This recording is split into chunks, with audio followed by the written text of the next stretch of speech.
What's going on, family? Welcome to the Family Table Podcast, where we talk about everything family, entrepreneurship, and investment.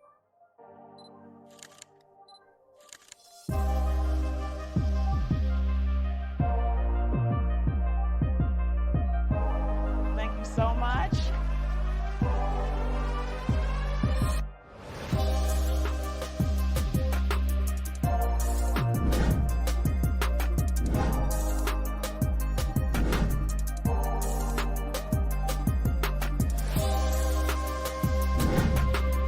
And I'm telling you all, we got a really special guest here today. All right, none other than our amazing guest, Hasani. How you doing, brother? Thank you for hopping on with us.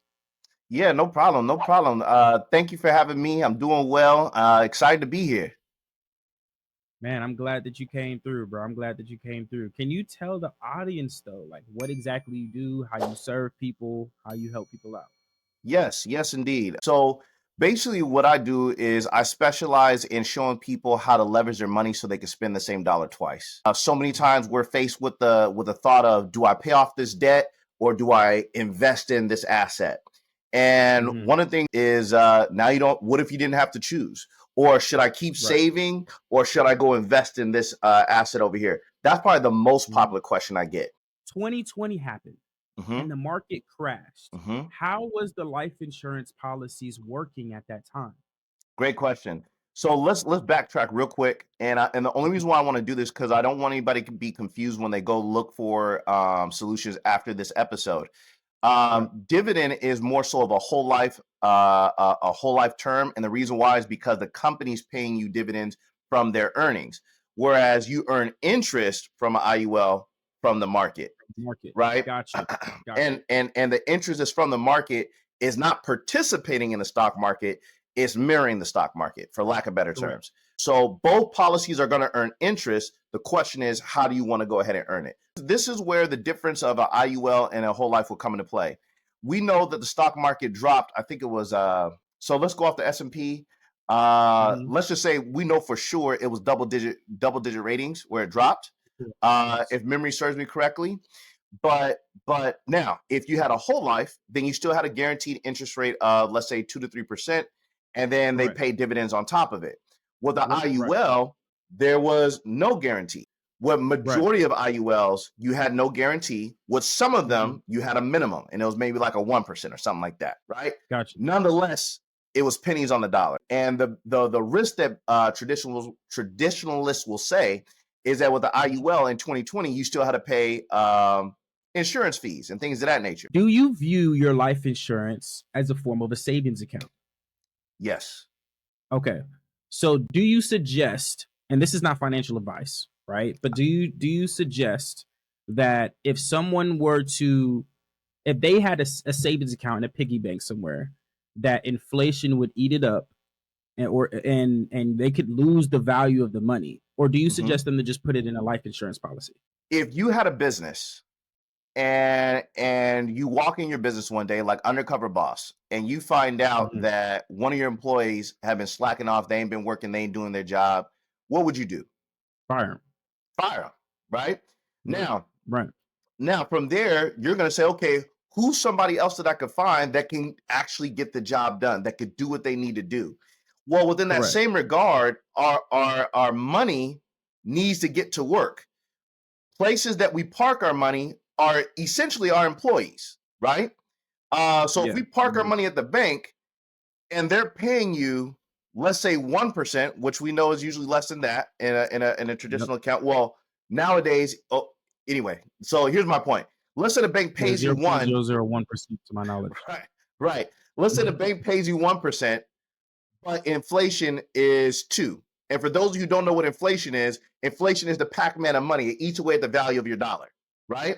So essentially that's a -2. So if you're earning 1, but you're losing -2, what are you really earning in that account? You're at a loss. You actually lost money. Exactly. This is mom's right here. This is mom's. Yeah. So he's here.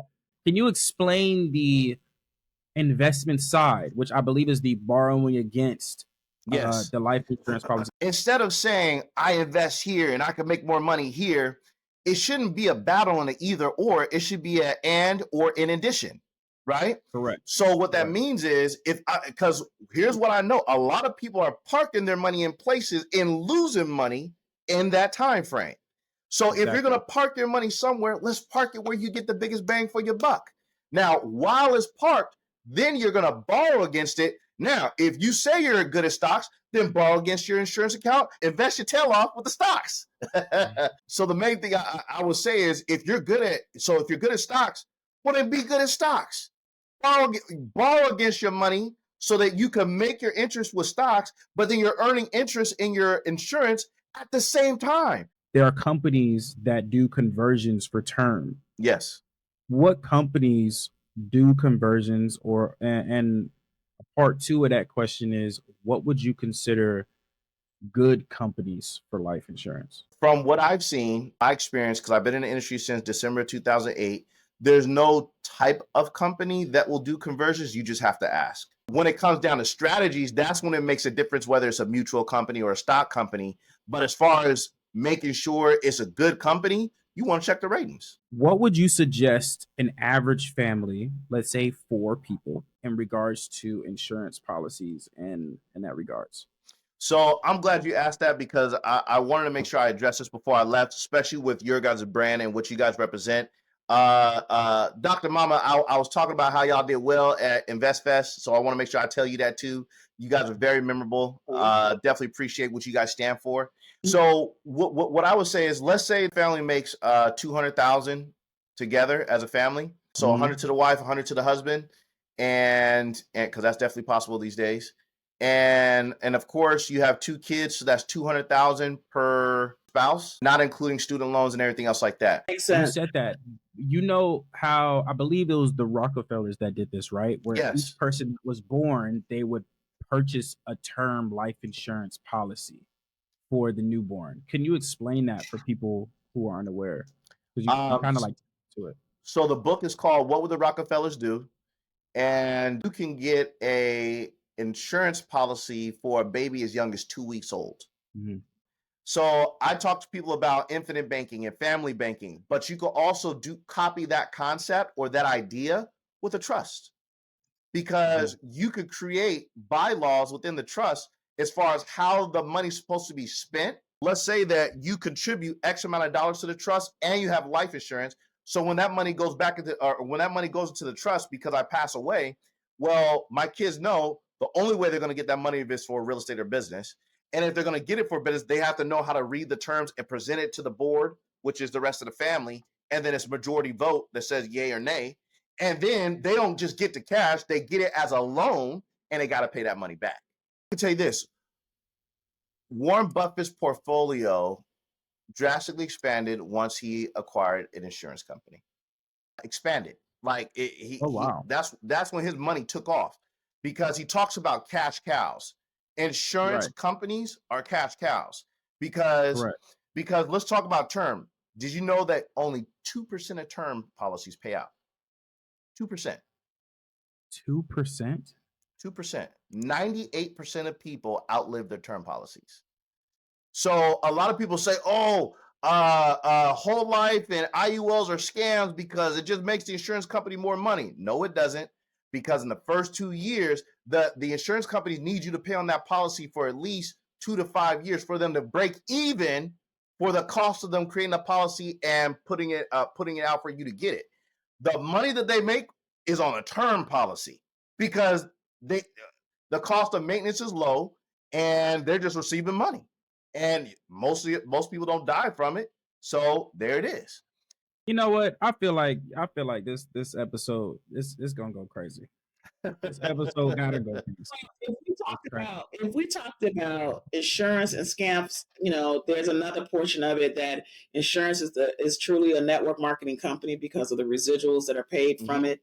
If we talk about insurance and in the Black, how the Black community has been affected by not having insurance.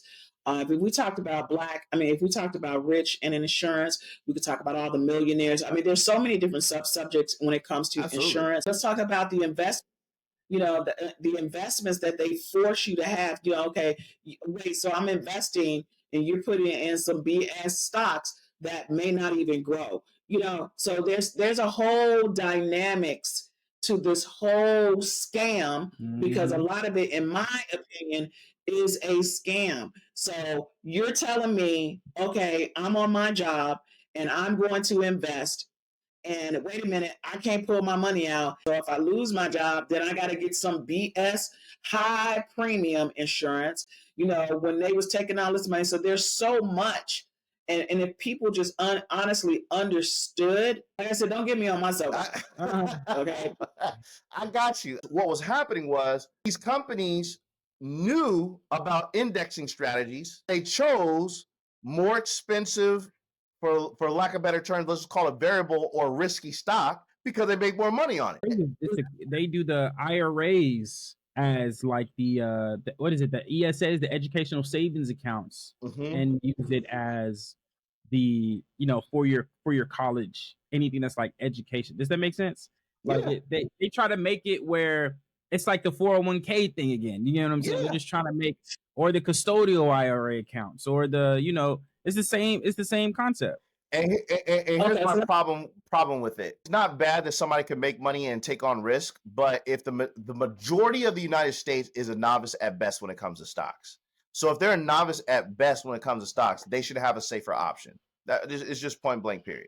I want to ask Hasani a question real quick. You mentioned, and we've been tapping into like life insurance for education. We've been saying that a lot. How does somebody leverage the life insurance for somebody's education? Can you go more in depth on that? Okay. So that would be a cash accumulation type policy. So whenever you think cash accumulation, here's the main thing.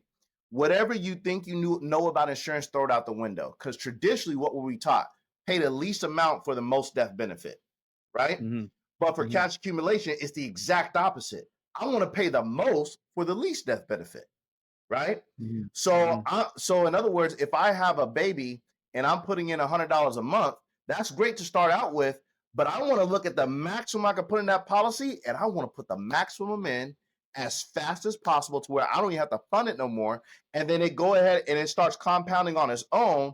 And what I usually tell people is, let your children go to school, let them get the loans, because that's an extra 4 years that money can compound. You see what I'm saying? Let them go ahead and get that loan and let that money compound and earn more interest. So in other words, let's say they're getting ready to go to college. Don't pull out freshman year and say, okay, your college is paid off. Of course, if you don't pay it off, does it pull out of your term? Because I know. Oh, good question. Let's say that you borrow $100,000 to pay off the college, and you never pay that $100,000 back. If you have $1 million death benefit, then when you pass away, yes, what's going to happen is your death benefit pays out to your family minus the money that you owed plus interest, right? That's usually how that part works out. With insurance policies, they say there's a cap on how much you can actually put into an insurance policy.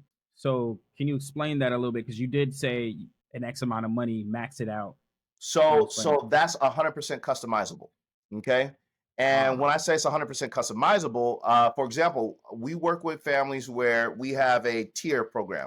Bronze is 25, silver is 50, gold is 100,000, and then platinum's $250,000 plus a year, right? So each one of those have a different cap of what you could put in, and that's why you got to work with somebody who knows what they're doing. Once you design those rules up front, then you could do whatever you want within that sandbox, right? So you have the ability to build your sandbox out, customize the dimensions up front, and then you could fill it with sand, just to have an analogy. If the sand spills over the sandbox, then you're running into taxes. Got you. That makes complete sense. So Prince Charles got $500 million. Part of that was assets, and part of that came from his insurance. The insurance. And because of however it was done, he didn't have to pay $200 million in taxes. Of course. I won't even say nothing yet. We'll plan that on the next episode, ladies and gentlemen. Yeah. Because this was a great conversation. I enjoyed y'all. I appreciate y'all taking the time to have me come out. Of course. We appreciate you. Of course. Can you let the audience know how they can get in touch with you? Yes. You could follow me on Instagram, TikTok at HZ Houston 12, And then on YouTube, we are spend the same dollar twice. Look, y'all heard it from the man himself. Okay. Look, make sure y'all tap in. Make sure you check out everything. Links and everything is going to be in the description. So I appreciate you all once again for tuning in to this episode. Make sure you like, comment, subscribe, and leave a review, and we will see you in the next one. Peace out.